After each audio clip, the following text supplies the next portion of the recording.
Alright, starting out with problem 17.5. The flywheel of a small punch rotates at 300 RPMs. It is known that 1,800 feet times pounds of work must be done each time a hole is punched. It is desired of the speed of the flywheel after one punching to be not less than 90% of the original speed of 300 RPMs. Determine the required moment of inertia for the flywheel. And if a constant 25 pounds times feet couple is applied to the shaft of the flywheel, determine the number of revolutions which must occur between each punching, knowing that the initial velocity is to be 300 RPMs at the start of each punching. Okay, so we start out with our angular velocities of omega 1 and omega 2, and we converted those into radians per second. And then we have our principle of work and energy equation of T1 plus U1 to 2 equals T2. And then we convert those equations into our 1/2 I omega squared equation and plug in the values. And then we set those equations equal to one another and solve for I bar. And solving for that, we get 19.2 pounds times feet times second squared. And then for our number of revolutions, we have our definition of work, which is U2 to 1 equals m times theta. And then we plug in our values that it gave us, our 1,800 feet times pounds and our 25 feet times pounds. And the units cancel out there. You solve for theta and you get that equals 72 radians, and then convert that over into revolutions, which is about 11.5. Okay, moving on to problem 17.16. A slender rod of length L and width W is pivoted at one end as shown.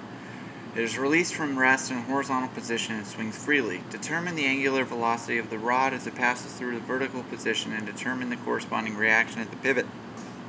Solve part A for the presented values of W and L. Okay, so we started out by listing our known information, our V1, omega 1, T1, and then we have our equation for V2 and T2. So we have our T2 equals 1/2 MR2 squared plus 1/2 I bar times omega 2 squared. And then we can plug in our known values there and use our equations that we have before. And then solve that down and get our equation T2 equals 1/6 times ML squared times omega 2 squared. Then we have our work equation, our U12 equals mg times L over 2, and our principle of work, and we can use that to solve for T2. So we've got 0 plus mg L over 2 equals 1/6 ML squared times omega 2 squared. And then we can plug in our known values, solve that for omega 2, and get omega 2 equals the square root of 3g over L, and that's going to be in the clockwise direction. And then using the sum of the forces, we know that A minus W equals MA, and solve that for A, capital A, and we get that A equals 5/2 W in the upward direction. And then for the second part of the problem, we have that W equals 1.8 pounds and L equals 3 feet. We use our same equation for omega 2 squared, solve for omega 2, and then we use that same equation, our A equals 5/2 W, plug in the information, and we get that omega 2 equals 5.6 radians per second clockwise, and A equals 4.5 pounds up. Problem 17.23. Two identical slender rods A, B, and BC are welded together to form an L-shaped assembly. The assembly is pressed against a spring at D and released from the point from the position as shown. Knowing that the maximum angle of rotation of the assembly is in subsequent motion and is 90 degrees counterclockwise, determine the magnitude of the angular velocity of the assembly as it passes through the position where rod AB forms an angle of 30 degrees with the horizon. Okay, so solving this problem, first thing we did was look at the different angles when it's going to be 30 degrees and the different positions of the rod.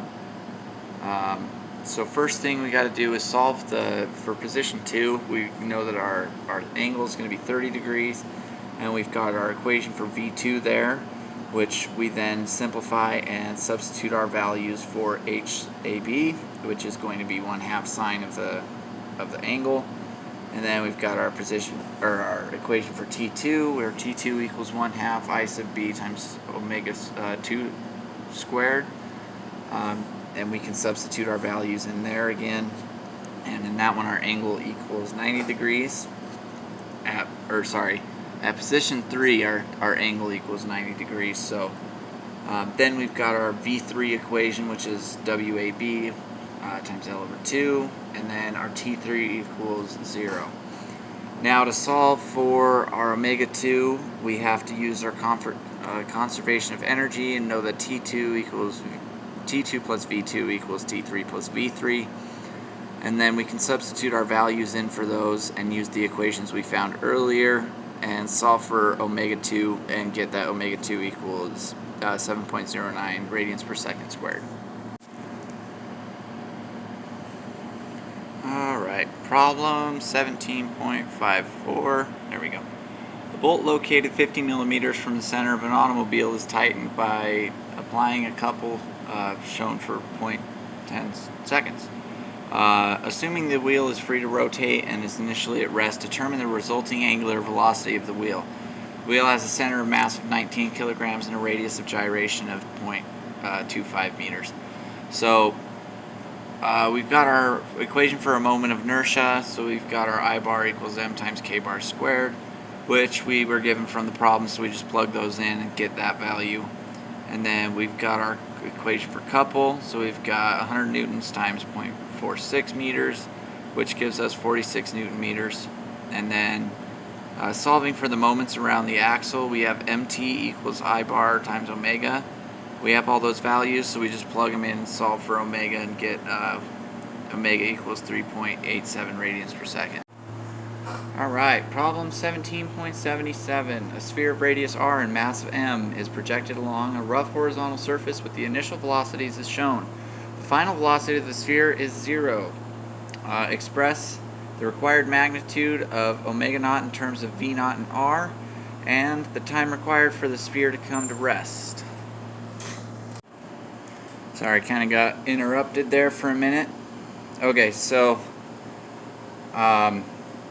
we're starting out with our y components. We have nt minus wt equals 0, which implies that n equals w equals mg. So that's going to be our first equation. And then we have our x components, which is mv naught minus ft equals 0, implies that ft equals mv naught. And then we have our moments about g, so we have our I bar omega naught minus ftr equals 0 is our third equation. Alright, sorry. Okay, so we have our three equations for our y components, x components, and moments about g. So we've got our moments about g equation. We're going to substitute some values and get 2/5 mr squared times omega naught. Holy shit. Okay, sorry, got interrupted again. So we solve that equation that we just had for omega naught, and that gives us omega naught equals 5/2 times v naught over r. And then time to come to rest, we use the second equation that we came up with and derive that t equals mv naught over f, which then implies that m times v naught over mu k times mg equals t, and then again we can just get rid of the m's in there and get t equals v naught over mu k times g. Problem 17.108. Alright, so this problem, a bullet of mass m is fired with a horizontal velocity v naught and at the height of h equals 1/2 r into a wooden disc of much larger mass m and radius r. Both of those are capitalized. The disc rests on a horizontal plane, and the coefficient of friction between the disc and the plane is finite. A. Determine the linear velocity v1 and the angular velocity omega 1 of the disc immediately after the bullet has penetrated the disc. B. Describe the ensuing motion of the disc and determine its linear velocity after the motion has become uniform. Alright, so we start out, we've got our conditions immediately after the bullet has hit the disc, and so we drew our little system there. And then we're going to break this down into x components, y components, and then moments. So we've got our y equation first, and then our x equation, and lastly we have our moments about g. So we can take our x equation and y equation and plug those values into our moments equation and solve that for omega 1. And we get omega 1 equals 2 times m over m times r minus h over r squared v naught, and that's in the counterclockwise direction. And then when we plug h equals 1/2 r into the equation and solve that, we get omega 1 equals mv naught over mr, still in the counterclockwise direction. And then for part B, this is after things have started uniformly moving. So we've got our moments again, and then we use that equation with omega 2 now, and then solve that down for our v2, solve that in terms of the other variables, and we get v2 equals mv naught over 3m to the right. Okay, now we've got problem 17.121. The plank CDE has a mass of 15 grams and rests on a small pivot at D. The 55-gram gymnast A is standing on the plank at C when the 70-kilogram gymnast B jumps from the height of 2.5 meters and strikes the plank E. Assuming a perfectly plastic impact and that the gymnast A is standing on it absolutely straight, determine the weight of which gymnast A would rise. The height, sorry. Alright, so we start out again with our moment of inertia equation, which equals 1/2 mp times 2l squared equals 1/3 mph squared. And then our velocity of the jumper E, so we've got 2 times gh1 all under the square root.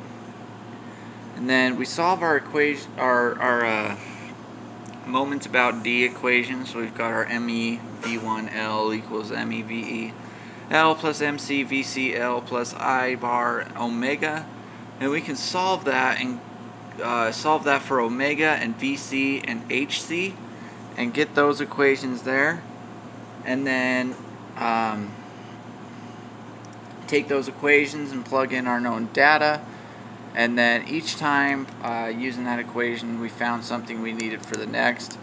So we find our V1 equals 70.00 meters per second, and then our V sub C, we plugged in our V1 in that equation and get that V sub C equals 3.77 meters per second, and then plug that into our H2 equation and get that H2 equals 725 millimeters.